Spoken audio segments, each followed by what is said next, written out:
Hello, everyone, and welcome back to another episode of Let's Talk Headlines. I am your host, Jay, and this is The Objective. I want to thank you for tuning in today to this brand new episode.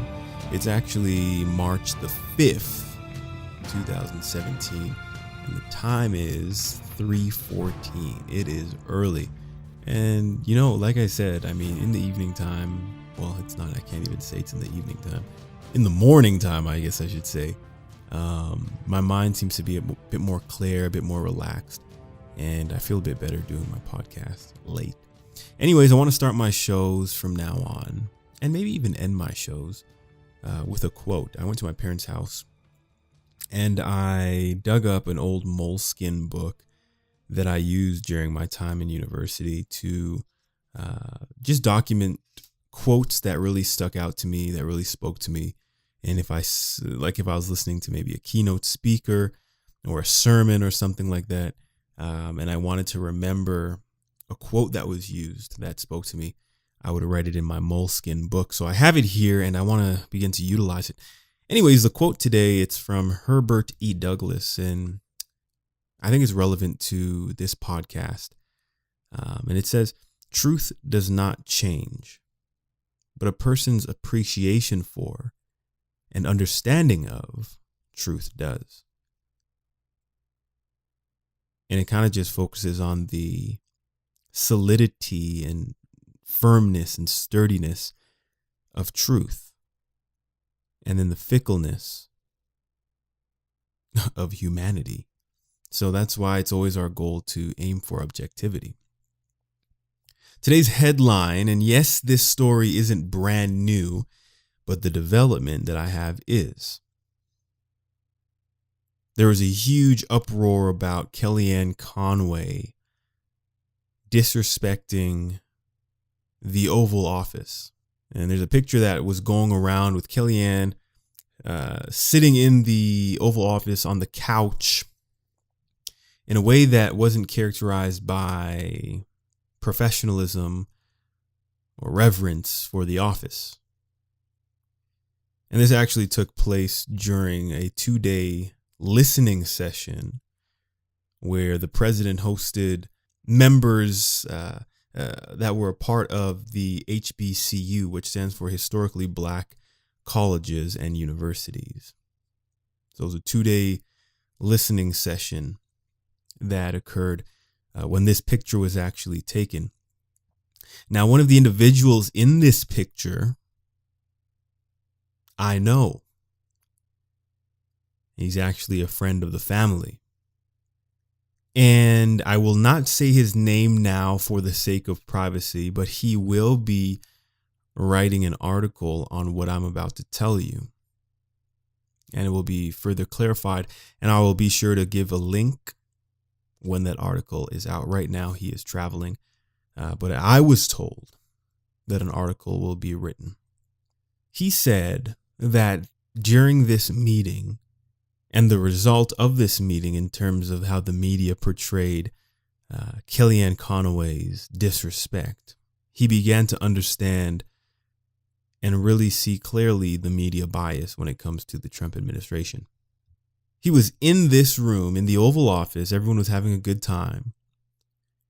And there was a lot of photographers, as you could imagine. And all these photographers, they were saying, get out of the way. They were telling Kellyanne Conway, they told her to get out of the way because she was in the shot.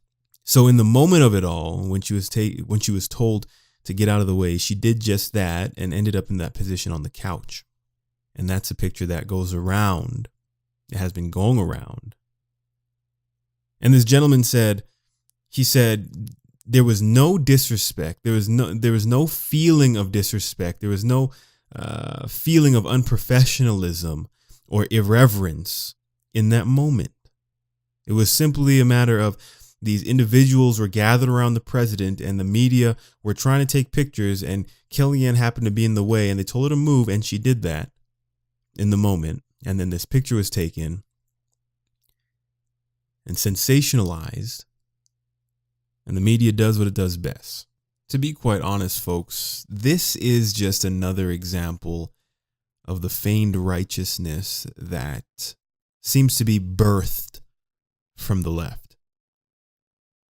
This uproar is from the same individuals who cheered and laughed and thought it was okay for Madonna to say that sometimes she feels like blowing up the White House at that Women's March on Washington. The hypocrisy, the feigned righteousness, the misplaced righteousness that comes from the left is truly mind-blowing. And he said it was not fair. He said it did not seem fair at all because he was there. This is what makes news nowadays.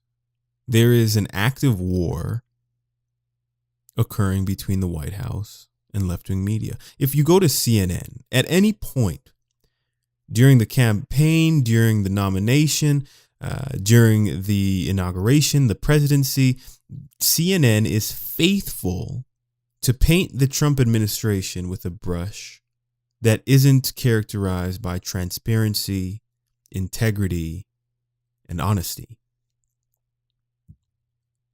For example, right now on the website, CNN, it says Trump's rough week. Headlines, Trump angry after Sessions stole his thunder.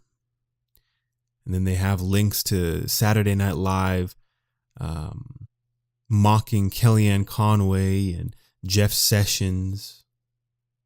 This is the level. This is the lengths that the media, the left-wing media, goes to discredit the administration.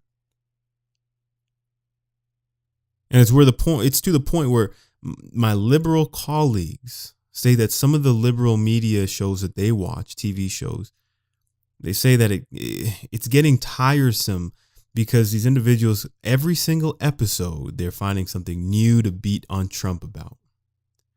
It's like propaganda.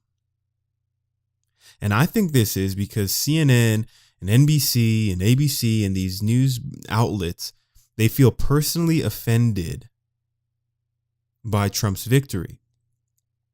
And the mere fact that President Trump is calling out these outlets for their dishonesty, even going to the extent of barring CNN and a few other news agencies from the press briefing.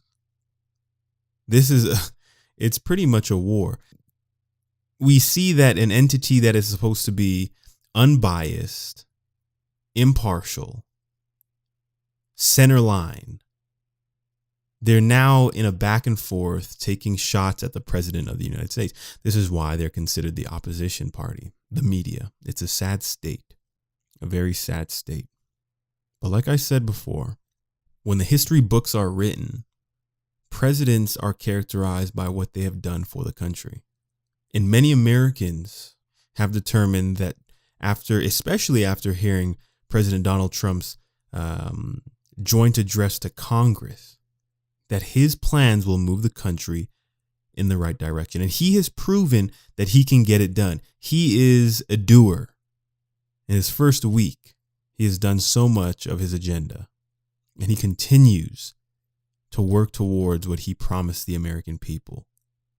But even still, you have people who implore their colleagues to actively resist. As a matter of fact, at the 2-day listening session that I spoke about earlier in this podcast with the historically black colleges and universities, there are some people from those schools who critique these members, saying that this is all a guise, that they cannot trust the administration, that this is an